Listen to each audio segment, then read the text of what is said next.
Hello, everyone. AMG podcast recording here, and you can see Sherry here is joined by another individual who will speak on a matter. But before I do, quickly let me do a quick around the horn. We'll address Brad here in a second. But first, Sherry, how are you? Good morning, guys.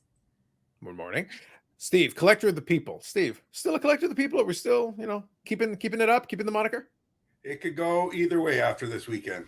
We'll talk about that. So bottom line, this show will be focusing very specifically on the Expo, some experiences. We'll share a couple of stories. We'll talk a little bit about that, and we'll get through that. So Brad will be giving us a little bit of a PSA Canada update off the top. That's where he'll join us, and then he'll kind of take off, and then we'll continue talking about it. We will list off some of the products coming in this week. We'll do some of the reviews and some of the in-depth that we usually do next week, but we will list off some of the stuff coming in the store this week. Blair, how are you? I'm wonderful. Oh man, I'm feeling the intensity right there. I'm loving it. I'm loving it. And that just encompasses it all. I can only imagine. I can only imagine. Brad, how are you?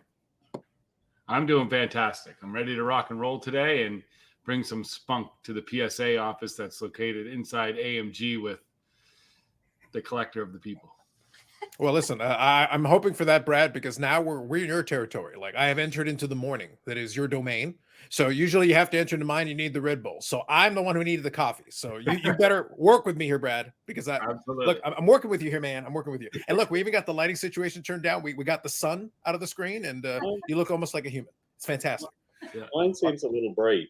There's something going on here. Yeah. Look, we got to work with what we got. You know, there have been some issues in the past with this kind of thing. But Brad, so listen, obviously, I'll quickly show from my perception. I walked around the show, spent the days going back and forth. I visited you on Sunday. I got the 1,000-mile stare. It was very impressive. I did enjoy it. But every time I walked over there was a ton of activity. Lots of stuff going on. The on-site grading seemed to be a big hit, and you can give us a little more detail on that. But then the submissions seemed to be going pretty steady. Like Thursday, I had enough time to at least chat with Lloyd and a couple of you guys, but then the rest of the days, it was really quick. Hey, how's it going? You guys still good? All right. And then I took off, but you guys had the thing rolling. Want to tell us a little bit about how it went for PSA Canada? Yeah, no, I think it was great. We had a line the entire time that people are getting accustomed to what to do now. It's like if you see a little line, come over and wait. If it's too big, walk around, come back later. But from 8:39 in the morning, dealers coming over, dropping off orders, until end of show, it never stopped. We were the last booth, I think, in there still operating at 5 p.m. on Sunday. We were still taking cards in. We want to make sure, we always pledge to make sure that every person in the show is fully aware that don't worry, we'll take your cards. We want your business and we appreciate it. So we stay till the bitter end every day. We're the first ones in the buildings and the last ones to leave. So overall, I could say the on-site was just a huge success, especially from the people that traveled all over Canada to come in and get their cards done. That was so nice to see. I've been dealing with some people for up to 2 years now, trying to get them to get their cards graded. They're leery of shipping. They didn't really want to travel, so I had multiple runs to the airport, picking up cards, meet people, deliver them back to the airport when they flew in. It was awesome. It was fun to see all the stuff that came through. So I think we did hit our target goal. That I guess I put the target on myself to say how many cards we were going to grade on site, and we hit that. Take-home submissions are up about 50% over the last show, which is huge. I didn't think we could even... Which was a record number, if memory serves me. So yeah, so I didn't even think we could actually take that many more cards in. PSA DNA's presence there, that was nonstop for them. They actually had to take a few orders back home. I believe that they just couldn't get done in time, which was great because that was new for me to see. The customer service team, all the staff from PSA, I'm going to say close to 100. I think they really enjoyed their time in Toronto. It was a wake-up call for a lot of them with the weather. Because it was cold, even when we got there, it wasn't, I'll be honest though, it wasn't as bad as I've seen it some years, but we definitely had a little bit of a cross section. Like a couple of days, honestly, one of the days I walked from my hotel over there because it was sunny, and I actually was able to walk over because it wasn't too bad. But yeah, you're definitely like, there are some days where you feel the November chill in Southern Ontario. It's there. Yeah, no, absolutely. So I think overall I have to do a recap. But yeah, definitely a success. for PSA, and I think it really demonstrated the commitment that they have to us up north here in Canada. They wanted to make a presence with the booth, with the amount of people that they had there to make sure people weren't waiting for anything. We got a lot of questions answered.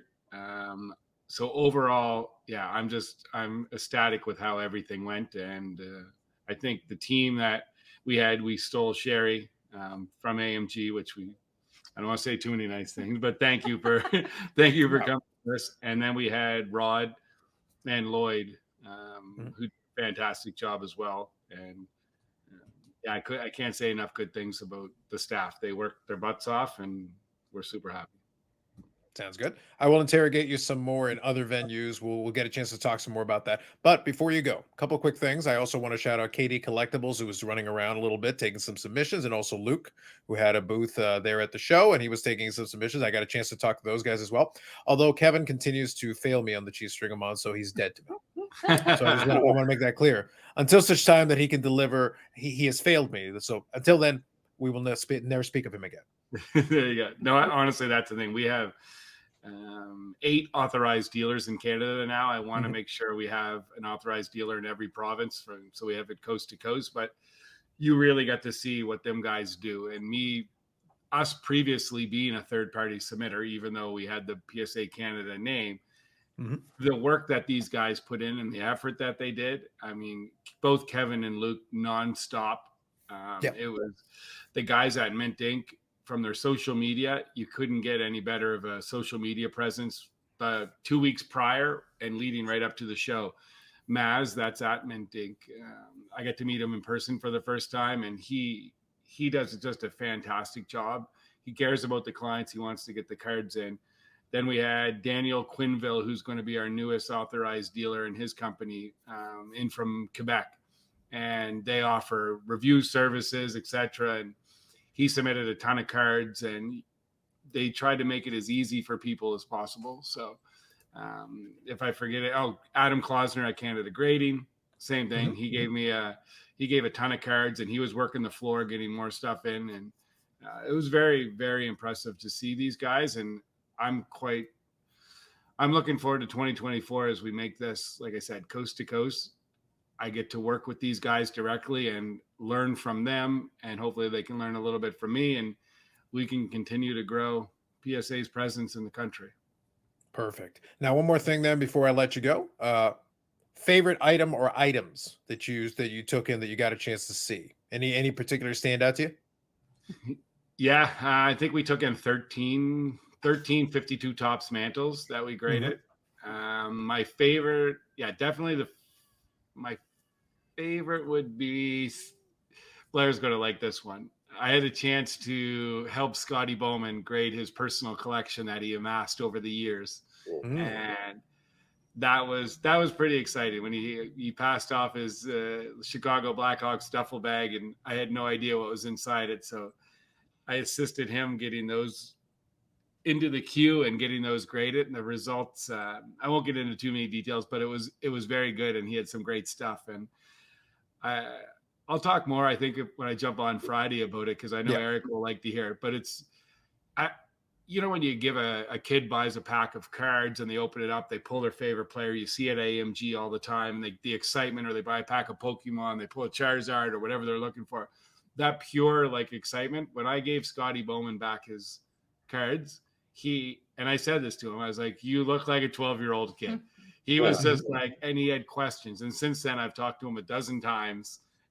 He wants to get more stuff done. His grandkids are in the hobby. And all of a sudden, you look and you can see how the card collecting community and how this hobby can go generational. And I think now, all of a sudden, he has a special bond with his grandkids. Not that he didn't before that, but now they have something in common. He has his cards. The kids are buying their young guns. We were talking about that last night. It's really exciting to see. So, and the last thing, the other actually the best thing that happened to me, hands down, on the weekend, I almost forgot, was I looked up at the booth and I seen a guy standing in front of me, and he was like, Brad, and I looked at him, and it took that, I have that 5-second awkward moment where I was like, I can't think. And he goes, Brooke, anyways, Brooke, that I was able to take the one Lord of the Rings one ring card to get graded for him. Okay. First time I met him in person. So he checked out of work that day at Costco, still putting in his full-time work at Costco. And he said he wanted to make the trek over here to see me in person. And even now I think about it a little bit, it gets a little emotional, but he was like, no one took a chance on me. You took a chance on me and you helped change my life forever. And we then we hugged, and I was like, oh boy, got to go for a little walkabout here because it was pretty emotional, but just what a sincere guy. That's and cool. that was definitely the highlight of my week for sure. So Listen, I hadn't seen that kind of unbridled joy until the time that I went by the AMG booth and I saw Steve, man, a collector of the people.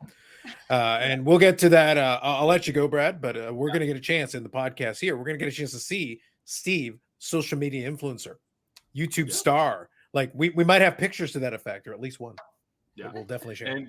And before I go, obviously, to Steve, Blair, Jeff, Blake, all the AMG guys that were up there as well. You know, I wish I had more time to spend, same as my Friday night besties, Carlos, Eric, Bobby, Yannick. I didn't have much time this time to socialize or do some of the things that I really enjoyed over my last 30 years being at the Expo, which is a little bit unfortunate. So I'm a little bit sad about that. Also, I didn't have a chance, completely struck out, and I did not buy one single card for Brad the collector. So that was a disappointment. But I'll leave the collector purchases to Blair because I'm sure he can't wait to discuss his pickup. So there you go. All right. Awesome, fellas. Thanks so much. Thank you, Carlos, for everything, as always. I'm going to go pick up 39 boxes from FedEx today, and we're in card heaven. So there you go. Thank you, Brad. Appreciate you popping in. We'll talk later. Thanks, Brad. All right. See ya. See you. High tech. Brad makes his exit. Beautifully good stuff. I wanted to make sure we covered that off the top, so that was great. So good to get that update, and then we'll get a chance in other venues to expand on that a little bit more. There's definitely things that we can talk about it. I will say, so let me start off with Sherry. So I got a chance to talk to Sherry here and there a little bit. We weren't able to get a live stream set up. I was this close. The saddest part, Sherry, your paperwork killed me because I had actually figured out where to do it. I even found the perfect spot where the Wi-Fi was working. It's like, damn, we were that close to getting a live stream flight from Seth. That was one of my goals. I was able to do that on my YouTube channel. What's funny though is I was able to do it on my YouTube channel, but because we was a little impromptu, we literally did it with an iPhone on a selfie stick. It worked, but the audio was terrible. But I did have a microphone, and I tried the microphone later, and it worked fine. So next time around, we'll plan a little better. And I'll make sure if I have to drag these people kicking and screaming out, then that's what we're going to do. We'll make sure. Or, you know, maybe it's just for my entertainment. Maybe what I'll do is I'll just drop a microphone in the middle of the AMG booth and then let comedy ensue. And let just that happen that way. And then, like I said, Steve's social media influencer, we can get the full Steve social media influencer impact. I'm a bit of a big deal now. That's what I'm saying. Like, and we're going to cover that here in a second. We're going to get to that. But before I go on, Sherry, Bear, we're going to get up to all that. We're going to get to it. Hang tight with me. So one other thing that I wanted to mention. So thank you, Sherry, for making it really easy for me to get in there. And I appreciate that we were able to have some great conversations in between, little quick conversations here and there. So let me ask you, and I'm going to do a little round the horn. I'll let everybody have a chance to take a stab at it. There's a lot going on. Obviously, you spent a lot of time at the PSA booth working on that aspect of it. Any memories or anything that sticks out to you? Anything you particularly saw or enjoyed or got a chance to do, or people you got to talk to? What sticks out for you? You know what? Kind of like Brad said, it was really busy down on the PSA side, and I was down there helping with the PSA group. But I did get a chance to kind of run back and check on the guys at AMG and see if they needed anything. So I really didn't get to do much of a walk around. I got down a couple of aisles and kind of did like a quick here, there glance to see if anything caught my eye. I didn't find any on-card autos that I was looking for. There were a couple of like base Pokemon, but I never got a chance to go back. And so I also left with nothing. Gotcha. But overall, like, I mean, the crowds were crazy. It was definitely busy, and that was good to see. But definitely for next year, I now that I know kind of what the process is going to be, because we were kind of going in blind at the same time. Yes, we had things set up and being done certain ways, but we were really going in blind since this was the first time PSA had done the on-site grading. So therefore, it was harder for me to get away, do those videos with you, which was unfortunate, but it is what it is. So we'll be planning much better for that next time around. For sure. Now, let me ask this question because I'll actually show a picture. So I think I'll see if I can find one, but I had some pictures of the booth itself. And we'll, if I locate them, maybe it'll be in the Friday show. But I'll just put it this way. So this is actually a vantage point. I took this picture on Sunday, and this is me actually with my back to the PSA booth. So it's kind of looking out that way. And I want to ask you a question about kind of the booth and where it was. So let me kind of show this picture here while we're talking. So this is actually me on Sunday. Again, Sunday being the last day when it's quieter, you know, not quite as quiet as Thursday where you have a little room to maneuver.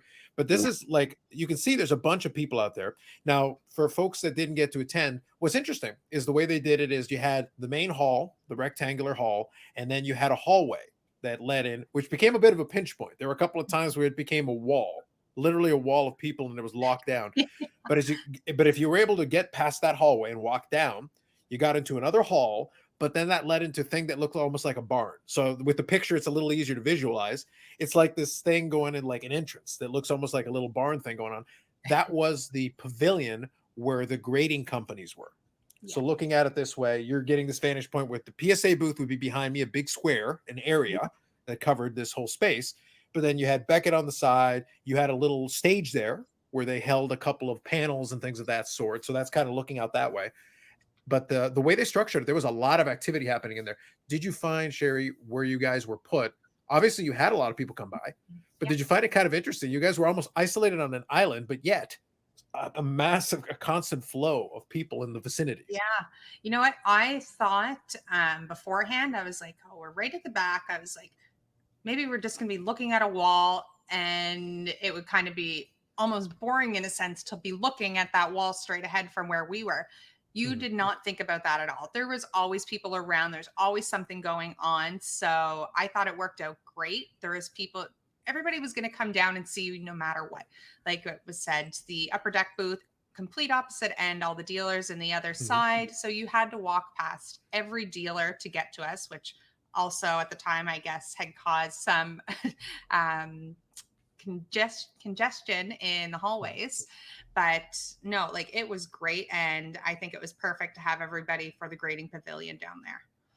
Yeah. And one thing I'll mention here, so I don't know if you can see my cursor, is like I said, there was a stage here where you had all the panels and things, but right behind it, so obviously you got the wall here, but on the other side where this hall is, that's actually the signing area. So you had all the, maybe about 4 or 5 different sections set up where different signers, and sometimes there would be 3 or 4 of them signing simultaneously. So you had all that going on over there. And so you have that activity. Plus you had the grading pavilion. Plus you had dealers on the way over there. And then again, you had the main hallway. So overall, the way that Menzie set it up, Steve Menzie, the promoter of the show, you had 200,000 square feet, but it was spread out over this area. And then you guys kind of had your grading area, although there were a couple of dealers. So like, obviously you can see one right here, and which is kind of an interesting spot for a dealer to be in. Obviously they had a couple there. I'm not sure how they did. I didn't get a chance to check in with any of them, but I thought it was interesting. You did have a couple of normal dealers in the kind of the grading pavilion area. I think they were just finding places to put dealers wherever they could, which was kind of interesting. Sure. But yeah, no, overall, I think it went great having the grading pavilion down there. And like I said, people were coming down no matter what, whether it was to drop off cards or pick up cards or just see the grading pavilion itself. So it was great. Although I can imagine I was kind of joking with somebody that I go, but there were a couple of graders that were literally just outside the grading pavilion. It's like, there wasn't technically enough room for them if they had structured a little different. It's like, if you're one of the ones that were just on the outside, is like, I won't name any names, but if you look at the floor plan, you can figure it out. And I was sitting there like, they got to be like, really? Grading pavilion? We're outside the grading pavilion. But yeah, you had to pass them anyway. So it's not like they wouldn't have had any foot traffic. So I just thought it was kind of funny that you had a pavilion and then literally a couple of the graders were just outside the pavilion. I thought that was kind of interesting the way that played out. But anyway. All right, so Blair, before I get to the social media influencer yourself, let me go to you, and then I'll come back over to the collector of the people. Any memories or specific things that stuck out to you? Anything you were able to get for yourself? Anything that comes to mind? Oh, yeah, it was, it was a really busy um, show at the booth. So, like Sherry didn't get a lot of time to roam. We had a lot of wax on the table and stuff, so that was kind of my focus. Old eagle eye, and of course doing a dance or whatever I had to do to kind of attract attention and move some wax. But no, I I got felt like out. the breakdancing was a bit excessive, but I appreciate it. Yeah, well, it's throwback. Yeah, I threw up my Mm, back too, by the way. mm. No, yeah, it was a good show. Really busy. I heard the highest attendance, like over 30,000, I think. Yeah. Beats last year. But Steve will get into how our show went otherwise. But no, it was nice. It's a lot of people to talk to. I got out a few times. There was a few guys I wanted to touch base with and say hey. That's some of my favorite part that I didn't get to do a lot of, but I met a few of the guys and saw some cool things. Obviously, I like pre-war stuff, so there was quite a selection of that there, and kind of neat to see that. And then one of the coolest things I saw, which I had never seen before, Star Wars. I'm a bit of a closet Star Wars fan, but Mhm. one booth I walked by and just saw these huge sheets. So I go over, and the gentleman had the three complete series uncut sheets. The series one, the blue, and then the orange, and then the red. So in uncut sheets. So I had never seen that before. So that was kind of cool. And Mhm. then I did. I know before we went, I was able to. I know I said I was looking for a whale to finish my probably the last biggest card I will ever buy. I'm probably done with the big cards, but I was able to secure my whale. I don't know if you can see it, Very but nice. Yep. PSA 2.5 Vesna rookie. So yeah. Anyway, not Oh, very nice. bragging, but it was Congrats. and it took a little bit. I must say, there's anybody who hasn't gone to an expo, um, there's always you hear about some bad things that happen or bad people, but boy, there's a lot of good people. And with the guy gentleman I got this from, he's a really great guy. I've met him. I bought from him.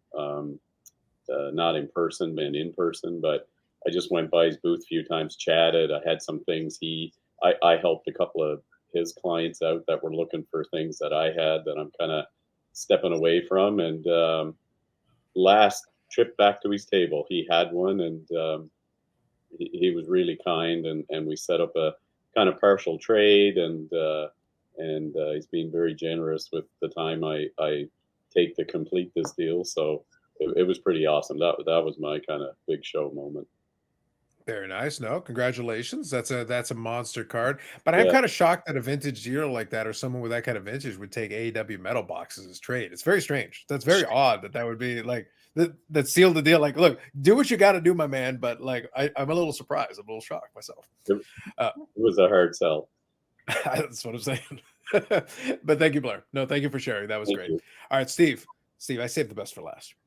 The collector of the people, the influencer, the key, the star of the show. Like I had to come by the booth simply to bask in the presence of greatness, and I enjoyed it thoroughly. I'm not going to lie. So let's take a look. So we've got here a lovely picture of Steve shaking the hand of Mojo Sports from YouTube fame, and obviously Mojo was. Now he's trying to show a brave face here, but initially he was in awe. He was giddy. He was begging for autographs. He was crazy, begging for selfies, autographs. It's like, you're the collector of the people. Oh my god, he's very excited. I can tell. So, Steve, what do you feel? How do you feel about your star making turn? As now we all just bow down to greatness. Um, I don't know what to think right now. I'm just kind of used to being a celebrity. Um, It's so a when he came snowball up, going downhill. when he came up, I could tell he was in awe. Um, Obviously, obviously. and we were only able to get Firehouse subs once this weekend because we were so Ooh, busy. So when yeah. he put a box of Timbits in front of me, Mm. and asked me, if I would take a gamble and I could have what's in the box for a Connor McDavid autograph. So Mm. I was quite hungry at the time. Um, so I said, sure, let's do it. And there was one donut in there, and 400 American dollars. So it was worth the gamble. And now Mojo's a big deal because of me. Mm.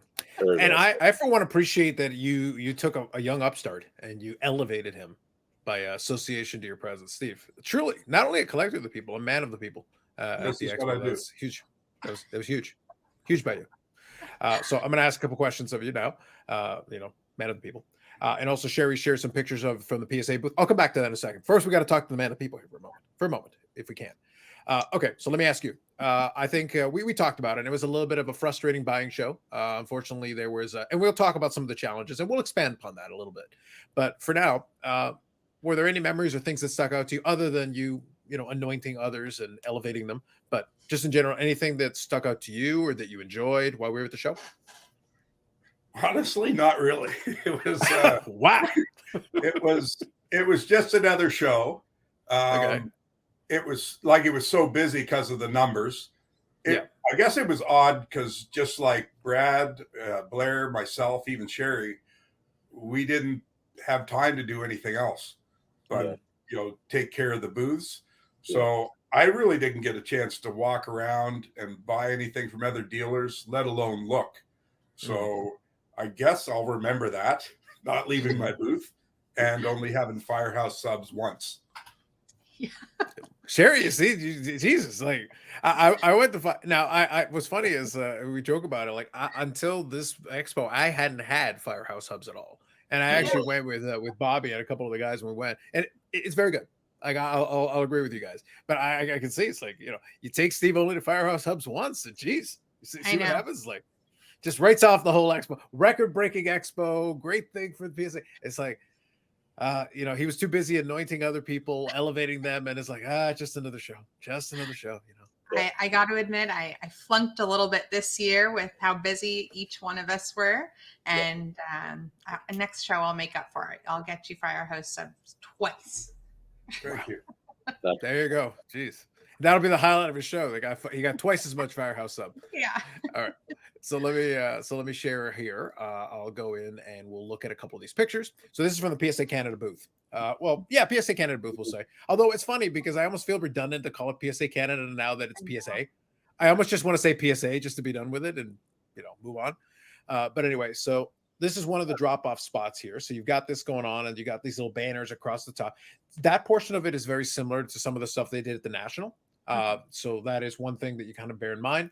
So this is a little further back here looking at some of the setup, but you get the general gist that there was a whole apparatus happening. It was actually a squared off area in this kind of barn setup here where you had the drop off area. You had a little section with computers where you could fill in some paperwork. I believe it was for the on-site grading, was for the paperwork. Yeah. And otherwise you had the sheets and everything, and you could drop those off. And then we did have the fancy light up door. I did see that. So this will be kind of the planning, Sherry. If the same similar setup comes at a future show, I'll actually come a little early and I'll actually do a little walkthrough with you guys and see, because it'd be kind of fun to look at it a little closer. And we'll definitely look at that. And here's another angle with it. And there was also the PSA merch. So you had the little mini merch shop where people will get the PSA swag. Yeah, Kind it of was interesting. great. Did you at least leave with some PSA swag? They didn't give you some of the fancy merch, some hoodies or stuff? I got one pen. Spared no expense. My goodness. I got a pen. I am quite happy with my pen, but no, I didn't. Lloyd ended up getting a hat. He switched out his Vegas Knights hat finally for the appropriate one. So, no, I did not even get over to the PSA store around the corner. So I was back there full time. Lloyd's hat had to go. That He is now officially upgraded. Yeah.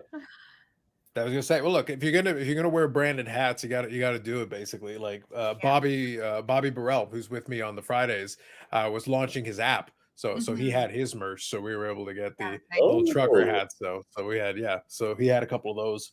So we sported them around a little bit and tried to make the most of it, and had a lot of fun with that aspect of it. So I showed off a couple of these images. I wanted to kind of share that. One other thing I'll quickly talk about just to share this story, and then we'll also, like in a moment here, I'll also read off some of the products that are going to come into the store. Like I said, it's going to be Toronto Expo heavy. We'll still acknowledge it, but then next week we'll go a little bit more depth into a couple of those products. One other thing, so I did have a chance to do a quick deal with Steve, so we'll share this story here. I mentioned the whole thing with the AW metal and all that I was going to get some boxes. So the plan was to go and get some no matter what. But I did bring over a Bobby Orr jersey autograph from In the Game Used from back in the day. So we were able to work out a deal to grab a set of boxes. And I shared on my own channel the breakdown of how that worked out for me. And so far, so good. I've actually been able to, I opened everything and I've started to move some of the stuff that I didn't need. And I've gotten about half the money back for the boxes in the case. And looking good. Tracking might be in the black by the time it's all said and done. But Steve was able to take the Bobby Orr and he was able to convert that into some cash, which actually worked out. It was kind of a win-win situation. I got what I was looking for to get out of it, and Steve was able to get a card. Then in turn, he was able to sell for cash. And that's exactly, what we discussed last week. We were going to take some product that, we can't necessarily move in this area. Although A&W, we couldn't move in any area other than to you. And we took full advantage of that. So, I was happy with the trade. I think I made $25 after, what we trade 4 boxes for the There's 4 boxes, yeah. And then, but then in fairness, the price kept dropping on the boxes, so maybe it should have been 5 boxes. That's what I do, right? There you go. Take advantage of those less fortunate. But anyway, we did exactly what we planned. I was able to turn that card into cash and made $25 plus the cost of the boxes. So very pleased with that. That might actually be my most memorable experience at the show. See, you're welcome, Steve. You're welcome. What was funny is, like I said, though, it's the reason I said it's kind of a win-win is because it worked out. Now, important kind of caveat, and it only works because of the context of the show. Is that, and I mentioned to the guys before we started recording, I only made the deal myself because I knew that, number one, I felt like Steve would have a better chance with their booth and everything to be able to move the card in a way that made sense. So it worked out great for them. But at the same time, I wanted to open the boxes, but also we had the pack redemption. So, and it was very important. And that's why it was, because I even came back to make sure we had the slip of paper filled out to make sure we had it all covered, is that if you're at the expo at a show like that, do one of the tips after the fact, just to remind everybody, make sure you check which products are available for pack redemption, because you can take advantage of that. It is a way of kind of indirectly offsetting the cost, because I can tell you that I've already sold a couple of cards that I pulled from those packs of pack redemption cards. So that's kind of in addition to whatever I pulled from the boxes. And that actually, for me, I looked at it as a transaction of, I'm giving myself a chance of maybe pulling something interesting. If I do, that's great. If I don't, that's fine. But then I still have some outs, some additional opportunities to kind of make my money back. And if I do, well, then I end up at a net positive. I got to take some cards for the collection and got rid of some stuff that I didn't necessarily need. And we're still able to have some fun opening the box in the first place. I don't get to open that many hobby boxes in one sitting generally. So it was kind of an opportunity to do a little bit of both. Gamble, but with a backup plan, just in case. So just kind of a tip for a show like that. If you do a little research ahead of time, it goes a long way, because it gives you a chance to do, because a lot of people I don't think took advantage of that. They didn't realize, because there are rules. The other thing is figure out what the rules actually are. It's not just, oh yeah, this is an eligible product. What do you need from me in order for me to be eligible for this? Oh, you got to fill out the slip of paper. You got to make sure it's an authorized dealer who's marked accordingly. Yes. All those were part of the rules you had to follow. That's very important. It's perfect. Now, let me read off a couple of these products here. Like I said, we will go into more depth on it next week, and then we'll give some final thoughts here. So we got a whole bunch of Pokemon ones here. So I've got the Pokemon Collector Chest 2023 Q4 Trading Card Game Classic. I'm not sure what that is. You got Pokemon EX Box Roaring Moon / Iron Valiant. Now, there was one particular one, Cherry, that you made emphasis on. I'll read the rest of them, but then you can kind of tell me which one it is. Scarlet and Violet 151 Ultra Premium Collection Mew. That's a mouthful. And then we've got the Pokemon Paradox Rift Build and Battle display. Very exciting. And then the Paradox Rift Build and Battle Stadium. So any of those qualify as that special product? What was the one? Yeah, the Pokemon Trading Card Game Classic. I kind of forgot all about it, but I had looked it up last night, and initially it was kind of hard for me to find an English version of it because I was seeing all the Japanese videos. But basically, it's like the Ferrari and Lamborghini of a board game for Pokemon. So it's very expensive. It's going for about $400 a box. So you get this heavy duty. It's not even a play mat. It's playing board with some damage dice and what else is some markers. But then you get the 360 card decks, which include the Charizard, the Venusaur, and the Blastoise, mostly foil cards. So, I mean, I've seen some uproar about obviously the pricing. It's the most expensive Pokemon product that ever came out. So people have been saying, well, geez, that's way too expensive. Yeah, it is sold out everywhere. So it's going to be interesting to see what happens in the store with it. I'm going to have one, of course, just for the nostalgia. But yeah, so we'll see how that one We'll goes. see about that. We haven't discussed that. You don't have to. I think the commentary though that it's too expensive, but at the same time it's sold out sounds awfully similar to what happened with the cup. Yeah, because originally the cup was the super duper premium brand, and they're like, oh, no one will pay that, and it sold out. And then the price kept going up, and it's like, oh, that's too much. It sold out. And the other thing about it too, none of the cards. I think there was only the basic energy cards. So none of the cards in this set are actually legal tournament. So you can't actually play these cards in a tournament as well. So that was the other thing that people were bringing up about it. But yeah, we'll see how that goes. And then, of course, the others, we just have the restock of the Mew collection and then the Paradox Rift boxes. So. Makes sense. So I'll quickly go through a couple of these other ones. And again, we'll go into some more depth on it next week. So 2023 Leaf Pop Century Decadence, which is your celebrity product. If you get a chance to check out Cardboard Connections, you can see there's Clint Eastwood autographs and a variety of everything. Like I said, we'll touch on it a little bit more next week. But just generally speaking, that's what you're talking about there. 2023 Topps Archives Baseball and Topps Archives Baseball Collector Box. So you've got two variations there. 2023 Topps Bowman Sterling Baseball. So a little bit more premium product if you're familiar with that one. And then 2023 Topps Tier 1 baseball. So you're getting a pretty heavy baseball influence here.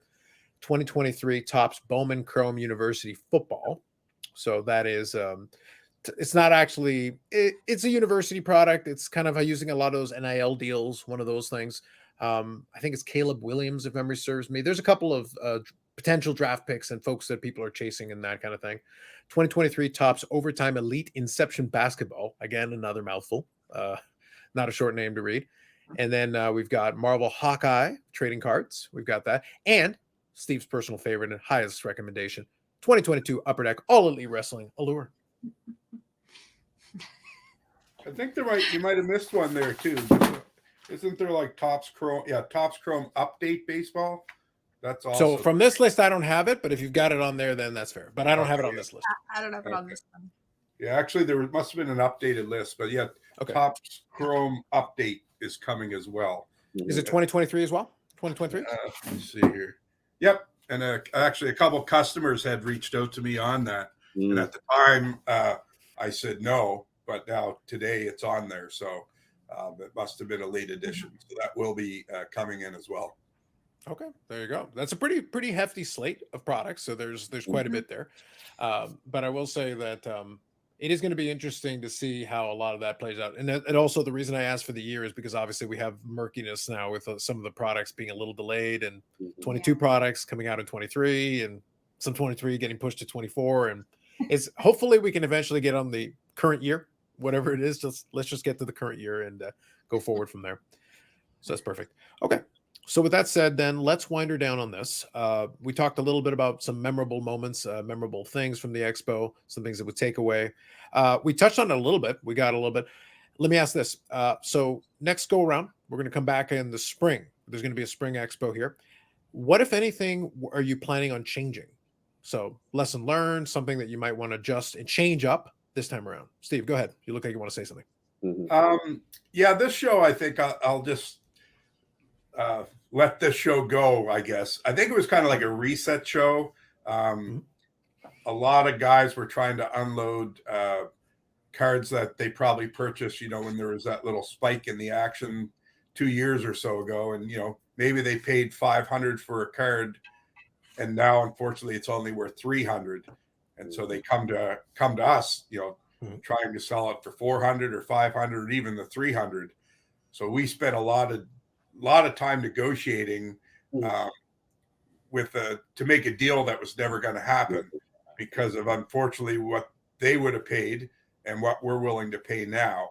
And a lot of them were trying to do trades and win on the trade, which I understand, but it got a little frustrating for us just because, we're there to make money. It costs us a lot to be there.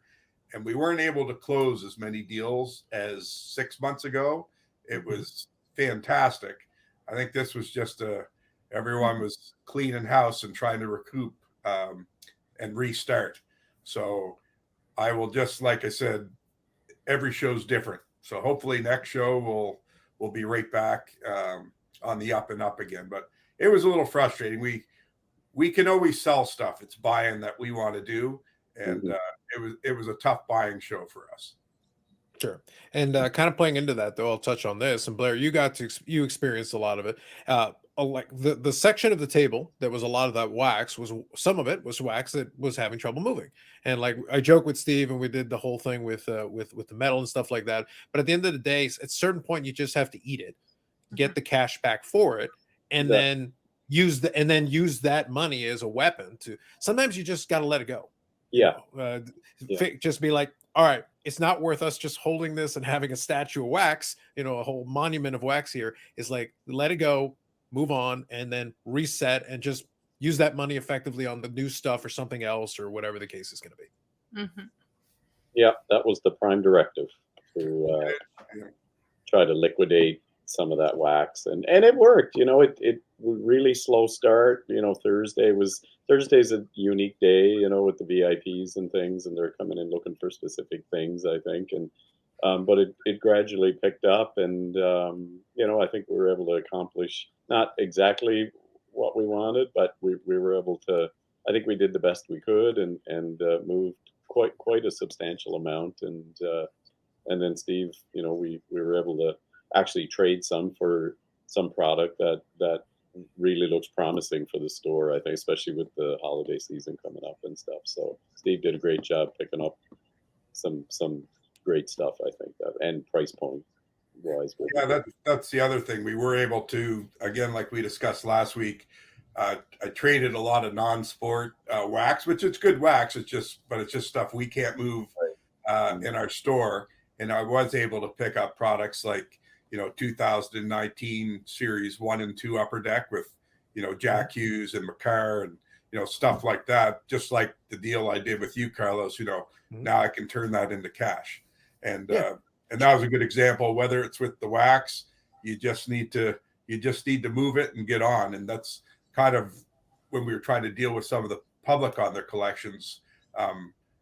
They didn't, they weren't willing to do that. They wanted what they paid for it, at the time, and I get it, but they're just going to have to, let it go. So we let all our wax go, and we've got lots of wax we can move in the store. So hopefully we'll have, once we get organized with that, we'll have a good flow of customers coming in this week to, buy some good product from us.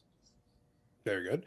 Blair, let me ask you the same question. So obviously you were able to get a card for your collection. Again, congratulations on getting that piece. Is there anything that you would change or take as a lesson learned from this one that you might do a little differently next go around? Oh, yeah, that's a tough question. Take more selfies with Steve. What else you got? Yeah, that's great. Have another sub with Steve. No, no, like you said, I just think the show was the show. It was going to be what it was. Like Steve said, it was. I don't think there's anything we could have done. I mean, I think we did. I mean, we spent a lot of time trying to negotiate, and I turned to Steve a few times and I said, we're not getting this time back. Like it was a lot of negotiating time, but I think we did what we could do. We had to hold our ground, and I mean, for as far as a business perspective, we couldn't make these deals. But I mean, we certainly tried. We tried our best, and you know, we did what we could. The wax was a big focus, so you know, we made sure we were still trying to do that. But no, I think Steve said we just next show is we'll start from scratch and see how it goes. Perfect.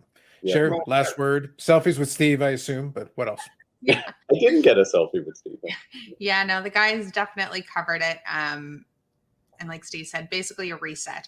There was a lot of wax that had to be moved Thursday when I had popped up. I was like, oh boy. But no, you guys did a great job, sincerely, and you got a lot of that product to move. So gold stars. And then, of course, from the PSA side, everything went great. And after basically a year of Brad planning with the PSA team, like, hats off to him and the group that he has worked with to bring all this together. He's been working very hard at getting this to Canada for the last couple years now. So to see everything kind of come to fruition for him on that, proud moment, I guess. And then, of course, the people that I had worked closely with at the booth, like Alyssa and Chris and Tristan, who tremendously helped me on the paperwork and, of course, customer service side. But overall, I'm very proud of my collector of the people and Blair. Thank you, Bob. Good stuff. Good stuff. Good stuff. Thank you, Sherry. So what we'll do here is we'll wind her down on that. We'll be back on next week with another episode where we'll talk a little bit more depth on a couple of these products. We'll get a chance to at least see them a little bit and then speak to them a little bit more. We'll come back with, you know, what came in the shop and everything, because we'll have another week under our belts and we'll be able to talk about that. A lot of the usual stuff that you're used to, and we'll definitely chat on that some more. So otherwise, you can see the social media scrolling across the board. AMG Breaks, AMGcollectibles.ca. Check that out. You're already on the YouTube channel. Follow, subscribe, like, do all the great YouTube stuff.